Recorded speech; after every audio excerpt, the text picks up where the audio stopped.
The Adventures of Frank Race, starring Paul Dubove, with Tony Barrett as Mark Donovan.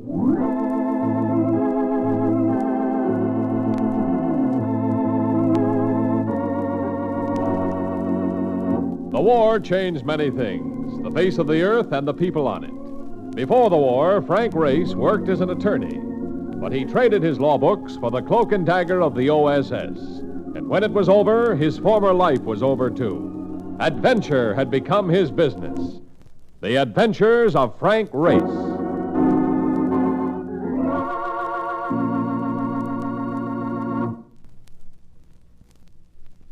Now we join Frank Race for the adventure of the Pharaohs staff.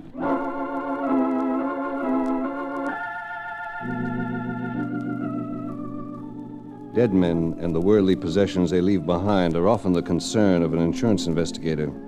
But this case had one peculiar aspect. The dead man in question had been dead for centuries.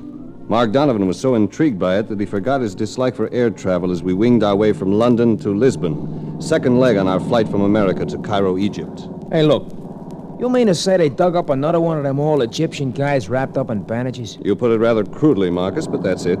So don't tell me the Brennan Clark Insurance Company is now going to pay off an insurance policy on the life of a guy which has been dead for 1,000,000 years. No, Mark. I'm afraid Brennan Clark wasn't in business when Pharaohs Uncommon was roaming the face of the earth. Fat rat who? Pharaohs Uncommon. He was a king of Egypt, one of the Pharaohs. It's his tomb that the archaeologists have just uncovered. All right, that's great. So what was he insured for? He wasn't insured.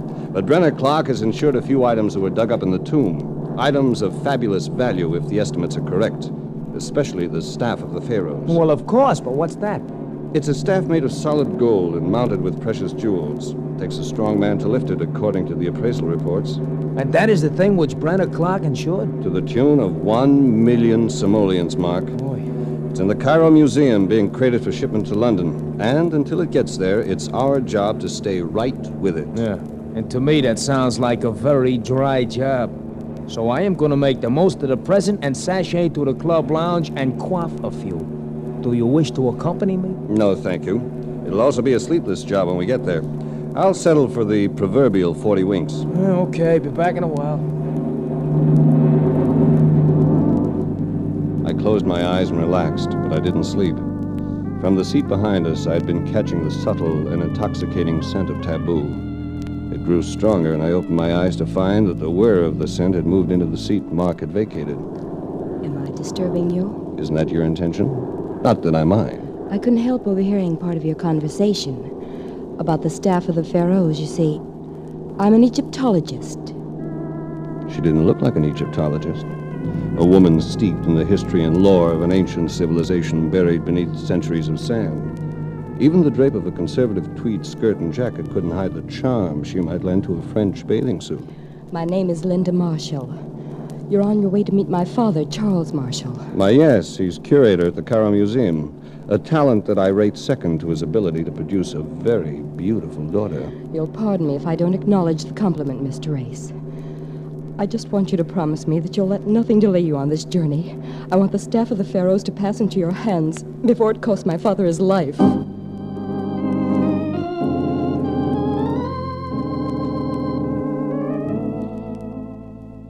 During the rest of the journey to Lisbon, I made several attempts to engage her in conversation, but she turned away, tight-lipped and frightened.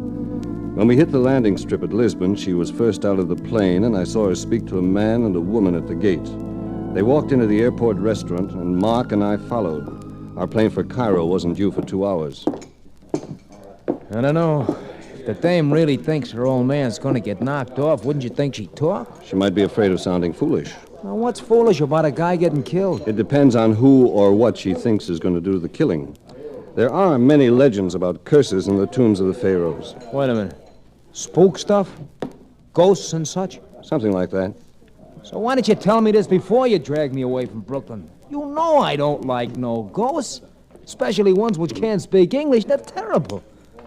Hey, look, there's the dame now at the corner table with her friends. And she is giving you the big wave. Yes. Rather a sudden change of heart. I think she wants you should go over there. Well, go ahead. I will amuse myself at Jaco's while you are making friends and influencing people. Jaco's? Yeah, I get around, too. This is a sort of Portuguese bar and grill I discover when I'm here during the war. See you later. Get back in time for the plane. Don't worry. Hello. Hello, Race. I think you'll be interested in meeting these people. Mr. and Mrs. David Horton, Mr. Race. Just call me Dave. Everybody does. And call me Eve. The name fit her. Eve. There was something new and wild and awakening about her. Her mouth was like ripe fruit, and she had a way of making everything about her disappear. They all do it. I beg your pardon. All men stare at my wife. Dave, please, I'm blushing. I'm sorry. Please forgive me. Oh, don't blame you a bit. I do. You didn't stare at me, Race. You didn't give me a chance. Where did your friend go? Mr. Donovan, isn't it? Yes, Mark Donovan. He has a fondness for a spot called Jaco's. Dave and Eve are going to Cairo too, Race. Taking a look at the pyramids? No, same as you, taking a look at the staff of the Pharaohs. Now, don't look at me like that, Race. I haven't been tattling. Dave financed the expedition. The staff really belongs to him. Yes, I'm turning it over to a museum, of course. My contribution to culture. Oh, bother culture and the Pharaohs and the pyramids. I want to walk. Care to join me, Race? May I call you Race? I like it. You may, and I would definitely care to join you. Well, then go ahead. Give Linda and I a chance to talk. Oh, you'll have to excuse me for a moment, Dave. I have a telephone call to make. Greetings to a friend of Father's at the Lisbon Museum. Well, run along, all of you. I'll have a drink. Eve Horton and I walked down the path to the far end of the field and watched the ships come in for landings. She held tight to my arm. Then suddenly, when there was nobody around, she swung about facing me, not holding my arms, but in them. Race, you'll be with us, won't you? Promise. You're trembling. What's wrong? My husband, he frightens me. And the staff, there's a curse on it. Promise. It's part of my job. I promise. Not that way. Promise me. Promise me. She pressed that mouth to mine, and I was ready to promise anything. But when we broke it up, I wasn't happy. I thought of her husband and what his life must be like married to a woman like this. You're angry with me? No. I was just thinking. I won't do that again. Unless you want me to. Let's walk some more. We walked around the field 3 times, the better part of an hour. Then we came back into the restaurant. I say, there they are at last. Oh, Race, we've been looking all over for you. We were just There was walking... a call for you from Jaco's. Your friend has been hurt. Don't go. I've got to.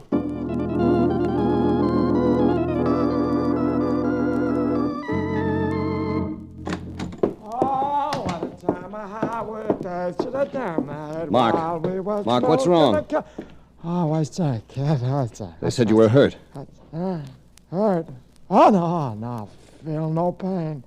You ought to try one of these brews. Oh, Let me taste that. Help yourself, yeah. It's good, huh? Drugged. It's drugged. Come on, Marcus. I'm getting you out of here. Somebody doesn't want us on that plane to Cairo.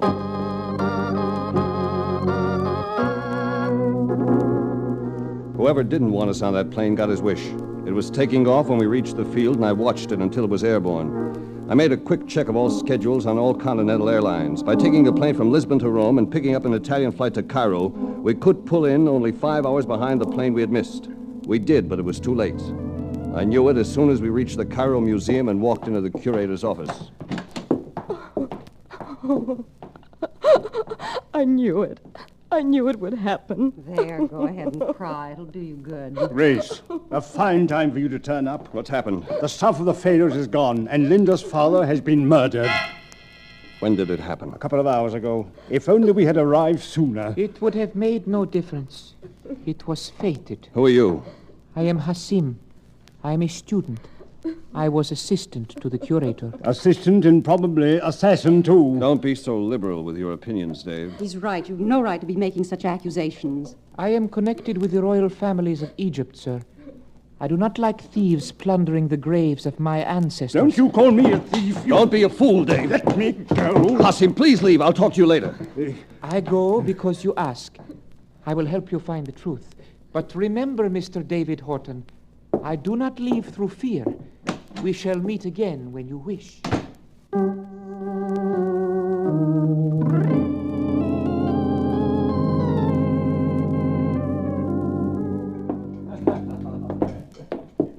Hello, Race. Hello? Oh, sit down, sit down. Glad you could join us for dinner. Where's Linda? Trying to get control. She'll join us in a little while. I say, find out anything from the police? No trace of anything yet, but the staff is still around. A thing like that isn't concealed easily, and it would be too risky to move it for a while. Yeah. Oh, there's Tibbet now, Eve. I'll get him. Excuse me for a moment, please. I say, Race, he's a great guy. You'll love meeting him. Who's Tibbet? Lou Tibbet, an archaeologist. He was in charge of the excavating. He and Dave are old friends. I see. What do you mean? Don't make a scene, Dave. Old friends, huh? Hello, Eve. Hello, Lou. Lou Tibbet, Frank Race. How are you? How do you do? Here comes Linda. How are you, honey? I'm better. Please sit down. I understand that you were in charge of excavation at Parat's tomb, Tibbet. Yes. I'd like to see the spot. Where is it? Near the pyramids, about 9 miles out in the desert. Can we drive out? Sure. Morning all right? Why not tonight? At night? Well, you wouldn't be able to see anything. Oh, yes, they will. Most of the digging is done at night when the sun is down. Power generator for light and cooler, you know. Yes, it would be, Dave. After dinner, Tibbet? If you like.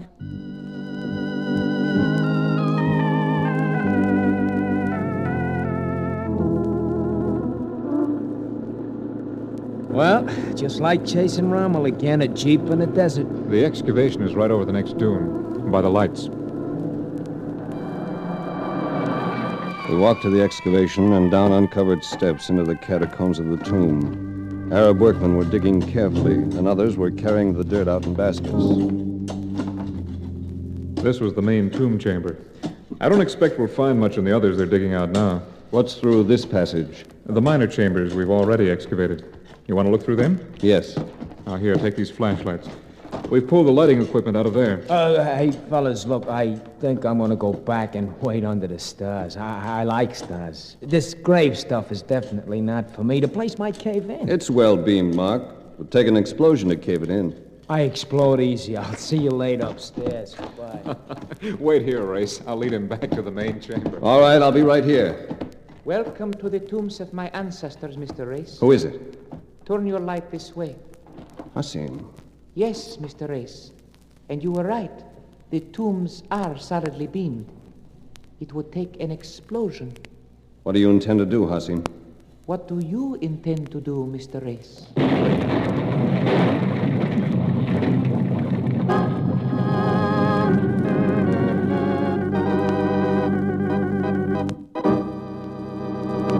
We'll return to the adventures of Frank Race. Now back to the adventures of Frank Race.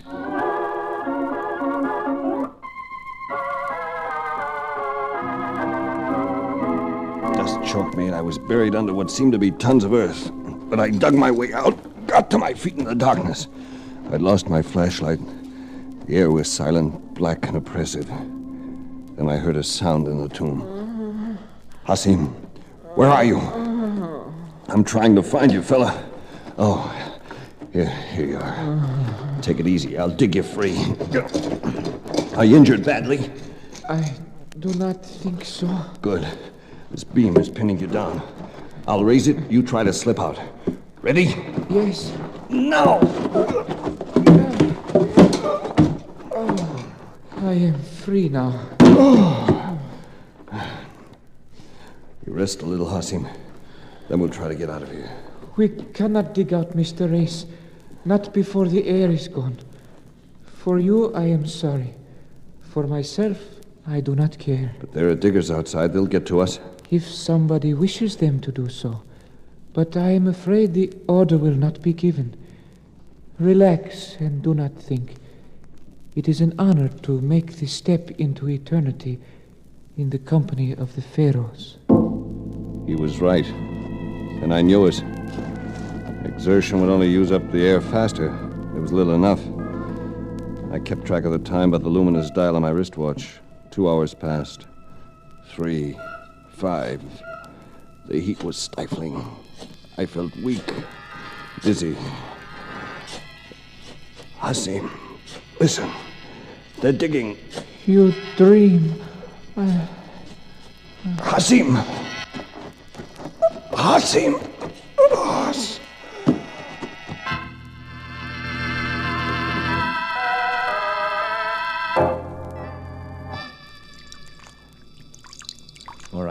Wet another cloth, will you? Here. Yeah, give me. Come on, Race, come on. Come on, kid, take it easy now. Attaboy, you're breathing again, come on. There you go.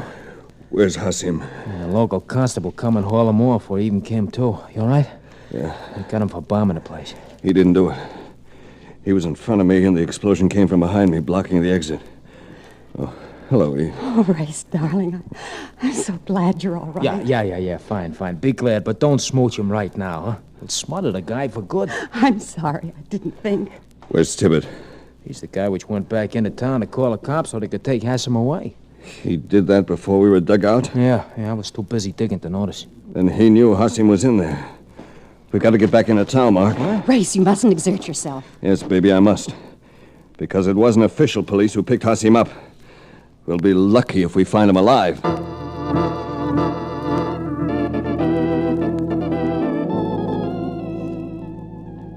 My hunch was only too right. Hasim was not in the Cairo jail, and Tibbet hadn't placed a call there. I sent Mark on a hopeless search of the city. Then I located Linda Marshall and Dave Horton in the bar at the hotel.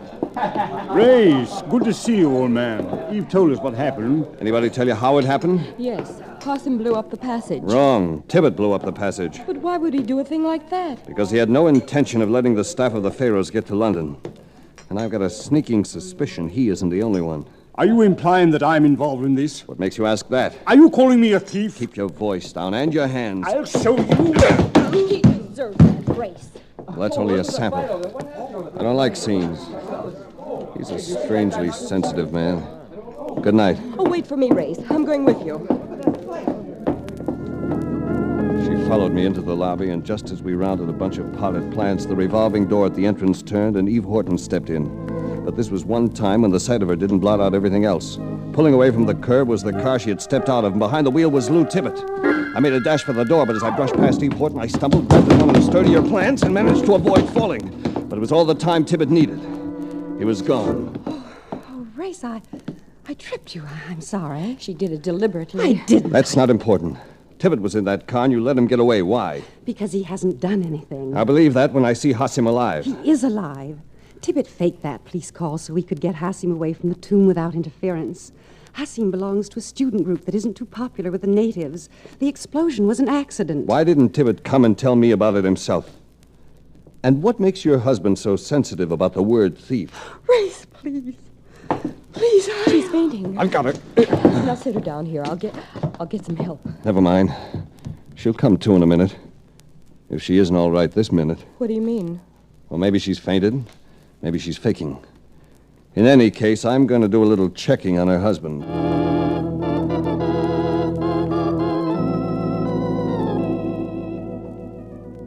I went to the nearest cable office, shot a few inquiries to key men in London, and waited for the answers to come back. When they came, they cleared away part of my mental sandstorm. Dave Horton was in tight quarters financially.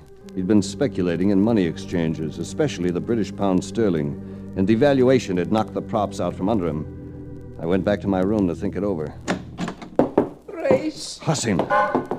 He'd been beaten, horribly beaten. I knew immediately that I was looking at a man who was dying. There was nothing I could do for him.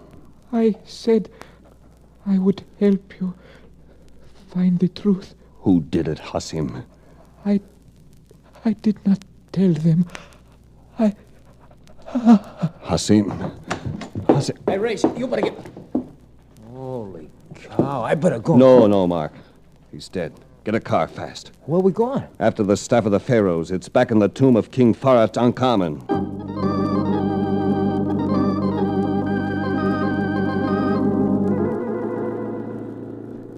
Almost there. Just over this dune.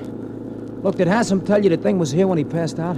I have a hunch that's what he tried to tell me as he died. Hey, other car's here. Doesn't that one belong to Dave Horton? Yes. The other belongs to Lou Tibbet. Nobody's working. The shift must have been called off. Wait a minute, somebody's working. Guy coming between those two cars. Hey, that's the mug who slipped me that Mickey at Jacob's. What do you guys want here? We're just tourists. Yeah, then start touring. Go on. Hey, hands Take a mark. Yeah, get up! Wherever your fight led. Down, Mark! Oh, hey, nice kick, Race. Get his gun in time off for the police, then follow me and hurry. The cars made it a cinch that my hunch was paying off. I went into the tomb, but the lights were out. I groped about in the dark until a flashlight glared. I pulled tight into an alcove in the wall and waited. Let me go. Take it easy, Dave. Race, I'll... Now that your lights are out, friend, I'll borrow that flash. I groped again, keeping the light off until I might need it. I took a turn off the main chamber and stumbled over something. I cupped the light and flashed it. It was the body of Lou Tibbet. Something had crushed in the back of his skull. He was dead. The rest of the chambers were empty. But I finally found what I wanted. The narrow opening through which Hasim and I had been pulled from the cave-in. I slipped through quietly. There was a faint light from the small room at the turnoff. Somebody was digging. I came in behind the sound. All right, Linda. Oh, Race. Found it, didn't you? Well, yes, I was just digging it out. I'm glad you're here to take possession, Race. Now the trouble is all over. Not quite, baby. There's a bill to be collected for a couple of murders. I hope Eve isn't mixed up in this. I like her. Sometimes murders are committed by very lovable people. We'll see. As soon as we get this staff back to the Cairo Museum.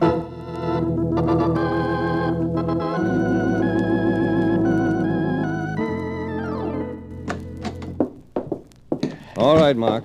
Put the staff of the Pharaohs on that table. This time we'll stay with it. Okay. Oh, brother. I told you this thing was heavy. He wasn't lying. Hey, look.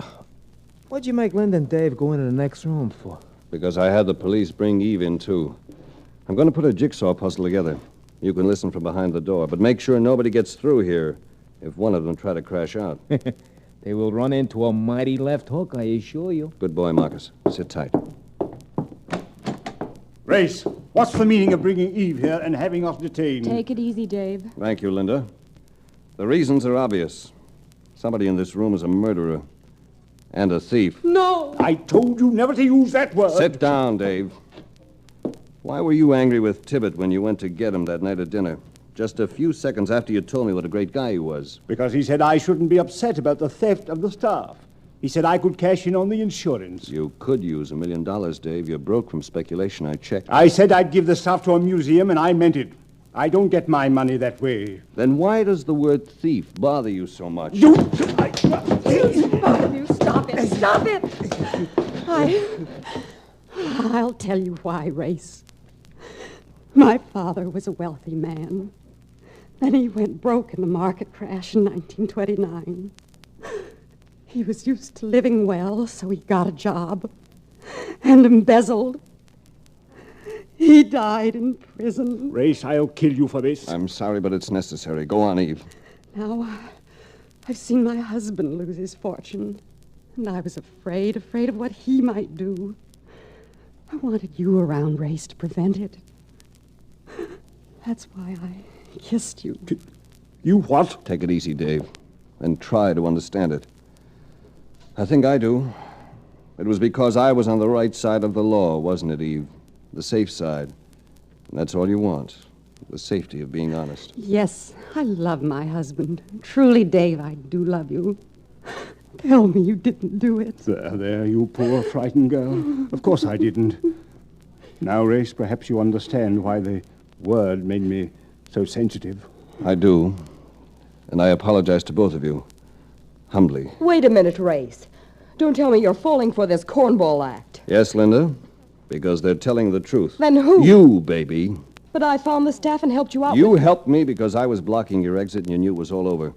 Your outside boy killed your partner, Tibbet, and you knew that the thug was knocked out too, or I couldn't have gotten in. The curator was my father, Race, remember?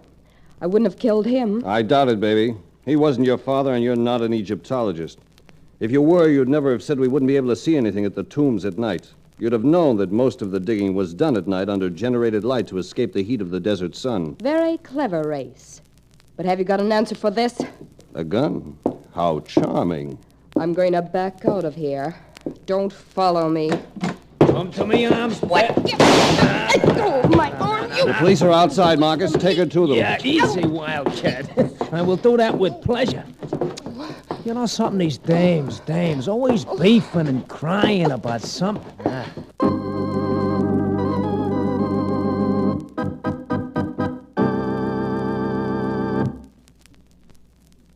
The Adventures of Frank Race, starring Paul Dubov with Tony Barrett as Mark Donovan, comes to you from Hollywood. Others heard in tonight's cast were Elizabeth Root, Rosemary Carver, Gunnar Peterson, Byron Kane, and Jay Novello.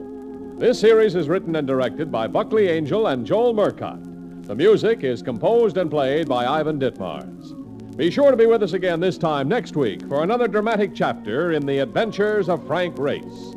Art Gilmore speaking. This is a Bruce Ells production.